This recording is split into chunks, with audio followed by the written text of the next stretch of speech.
नमस्कार, वंदे मातरम।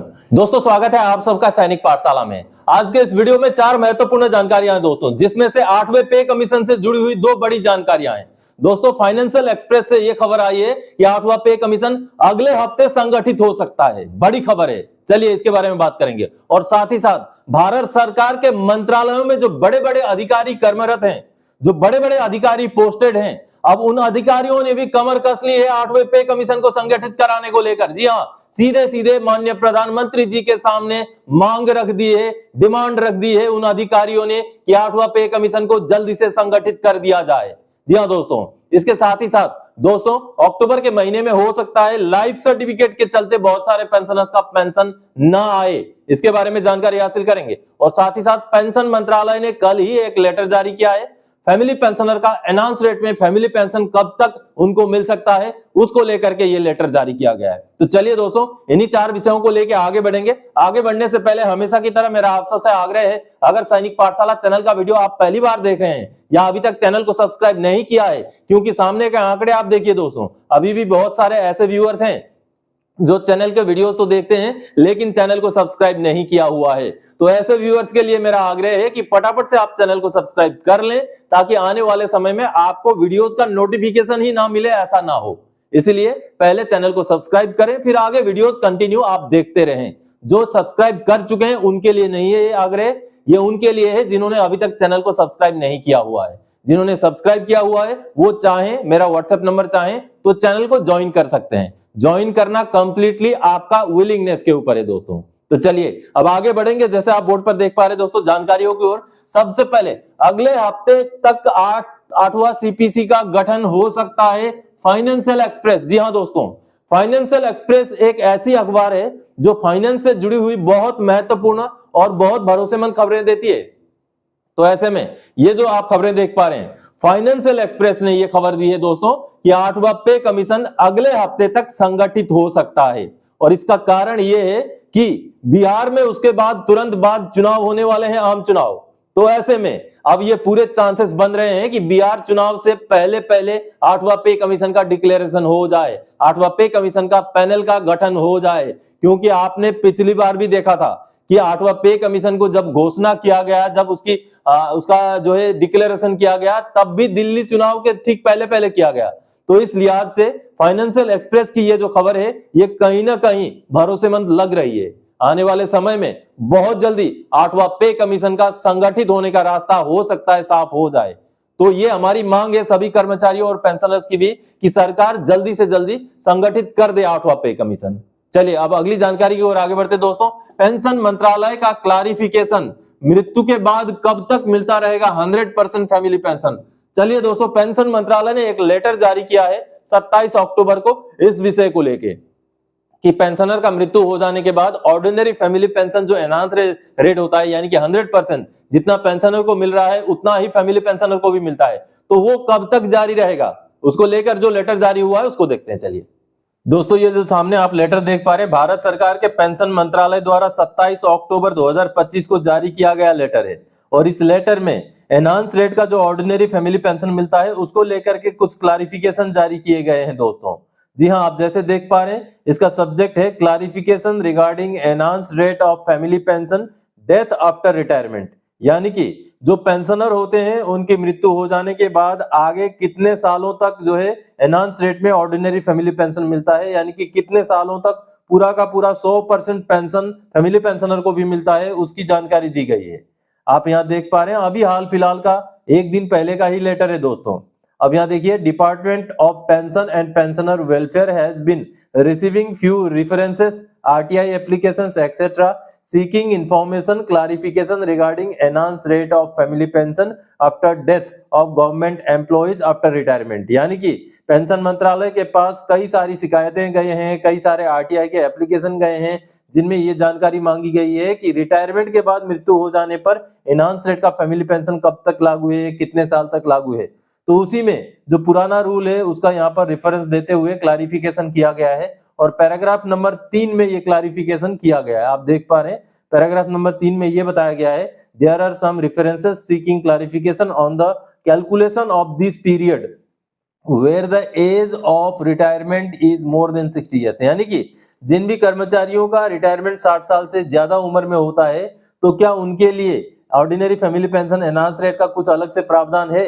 ये चीजें यहाँ पर क्लैरिफाई की गई है और यहाँ बताया गया है कि जो सेंट्रल हेल्थ सर्विसेज के जो डॉक्टर्स होते हैं उनका रिटायरमेंट 65 साल की उम्र में होता है, लेकिन उनके लिए भी वही रूल लागू है जो बाकी पेंशनर्स के लिए लागू है, ऐसा यहाँ बताया गया है। यानी कि कहने का मतलब है, अगर किसी डॉक्टर का रिटायरमेंट 65 साल की उम्र में हो जाता है और खुदा ना खास्ता उनकी मृत्यु जो है उसके 1 साल बाद हो जाए, तो उनके फैमिली पेंशनर को केवल 67 साल उम्र होने तक ही फैमिली पेंशन मिलेगा, ordinary family pension enhance rate में मिलेगा। बाकी जैसे 67 साल हो जाएगा उनका भी पेंशन नॉर्मल रेट में आ जाएगा, यही क्लैरिफाई यहाँ किया गया है। यानी कि रूल क्लियर है दोस्तों, या तो मृत्यु के बाद 7 साल तक 7 इयर्स तक, या तो फिर पेंशनर की उम्र जिनकी मृत्यु हुई है उनकी उम्र 67 साल होने तक ही एनहांस रेट में ऑर्डिनरी फैमिली पेंशन लागू है। उसके बाद फैमिली पेंशन नॉर्मल रेट का ऑर्डिनरी फैमिली पेंशन हो जाता है।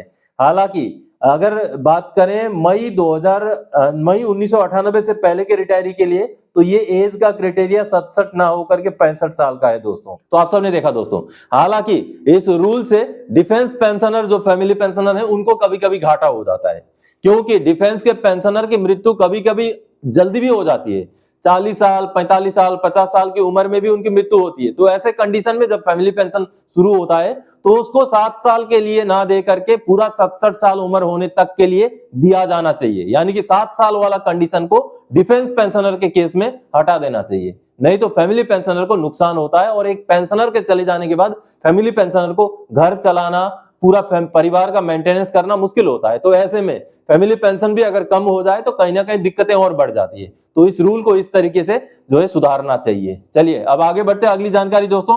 8 सीपीसी को लेकर अब मंत्रालयों के बड़े अधिकारियों ने डाला सरकार पर दबाव। जी हां दोस्तों, सीधे सीधे माननीय प्रधानमंत्री जी के सामने अपनी मांग रख दी है। और किन्होंने रखी है? भारत सरकार के मंत्रालयों में कर्मरत जो अधिकारी हैं बड़े बड़े, उन अधिकारियों के संस्था द्वारा सीधे सीधे एक मेमोरेंडम, एक लेटर, एक मांग पत्र बना करके माननीय प्रधानमंत्री जी के पास भेजा गया है। चलिए लेटर में क्या लिखा है उसको देखते हैं। दोस्तों ये जो सामने आप लेटर देख पा रहे हैं 24 अक्टूबर 2025 का, ये 8वें पे कमीशन की मांग करता हुआ एक बहुत बड़ा लेटर है, क्योंकि भारत सरकार के मंत्रालयों में जो बड़े बड़े अधिकारी कार्यरत हैं उन अधिकारियों की संस्था ने अब सरकार के ऊपर दबाव बनाने की कोशिश की है। जी हाँ दोस्तों, सेंट्रल सेक्रेटेरिएट सर्विस फोरम, इनकी तरफ से 8वां पे कमीशन जल्दी से संगठित करने को लेकर के ये डिमांड दिया गया है। माननीय प्रधानमंत्री जी को सीधे सीधे मोदी जी को ये डिमांड दिया गया। आप देख पा रहे हैं सेवा में माननीय प्रधानमंत्री श्री नरेंद्र मोदी जी, प्रधानमंत्री कार्यालय साउथ ब्लॉक नई दिल्ली। देखिए विषय इसका है 8वें केंद्रीय वेतन आयोग 8 सीपीसी को शीघ्र गठन एवं कार्यारंभ हेतु निवेदन के संबंध में। देखिए दोस्तों, परम आदरणीय महोदय, सविनय निवेदन है कि केंद्रीय सचिवालय सेवा यानी कि सीएसएस फोरम जो भारत सरकार के मंत्रालयों एवं विभागों में कार्यरत अधिकारियों का प्रतिनिधित्व करता है। ये बहुत बड़ी संस्था है दोस्तों। देखिए जितने भी मंत्रालय हैं उन मंत्रालयों में जो बड़े बड़े अधिकारी हैं वो अधिकारी इसी फोरम में आते हैं, तो उनके इस फोरम द्वारा ये मांग पत्र भेजा जाना 8वें पे कमीशन को लेकर बड़ी बात है। चलिए, सरकार के दूरदर्शी नेतृत्व तथा प्रशासनिक सुधार, सुशासन और कर्मचारी कल्याण के क्षेत्र में किए जा रहे निरंतर प्रयासों के प्रति अपनी हार्दिक प्रशंसा व्यक्त करता है। इन प्रयासों ने शासन प्रणाली को अधिक दक्ष, पारदर्शी एवं उत्तरदायी बनाने में महत्वपूर्ण भूमिका निभाई है। इन्हीं प्रेरणादायी नीतिगत पहलों की भावना के अनुरूप सीएसएस फोरम विनम्र आग्रह करता है कि 8वें केंद्रीय वेतन आयोग का गठन एवं कार्यारंभ शीघ्र किया जाए। जनवरी 2025 में आयोग की स्वीकृति की घोषणा ने कर्मचारियों में नई आशा और उत्साह का संचार किया था। यह कदम केवल आर्थिक दृष्टि से नहीं बल्कि विकसित भारत 2047 के लक्ष्य के प्रति समर्पित लाखों अधिकारियों एवं कर्मचारियों की निष्ठा और सेवा भावना का सम्मान भी है। यह उल्लेखनीय है कि 7वां केंद्रीय वेतन आयोग अपने लागू होने से लगभग 2 वर्ष पूर्व गठित किया गया था, जिससे आयोग को अपने कार्यों के गहन अध्ययन एवं अनुशंसा हेतु पर्याप्त समय प्राप्त हुआ। अतः 8वें वेतन आयोग का समय पर गठन कर्मचारियों में विश्वास एवं प्रेरणा को सुदृढ़ करने के साथ साथ एक पारदर्शी न्याय संगत एवं वैज्ञानिक वेतन संरचना सुनिश्चित करने की दिशा में एक महत्वपूर्ण कदम सिद्ध होगा। अतः CSS फोरम का विनम्र अनुरोध है कि 1 नंबर में 8वां केंद्रीय वेतन आयोग की अधिसूचना शीघ्र जारी करने की कृपा की जाए। 2 नंबर में आयोग के अध्यक्ष एवं सदस्यों की नियुक्ति कर कार्यारंभ की तिथि निर्धारित करने की कृपा की जाए। और तीसरा नंबर, आयोग की अनुशंसाओं को 1 जनवरी 2026 से प्रभावी करने की कृपा की जाए। आपका संवेदनशील एवं समयोचित निर्णय कर्मचारियों का मनोबल बढ़ाएगा और शासन प्रणाली में विश्वास सुदृढ़ करेगा।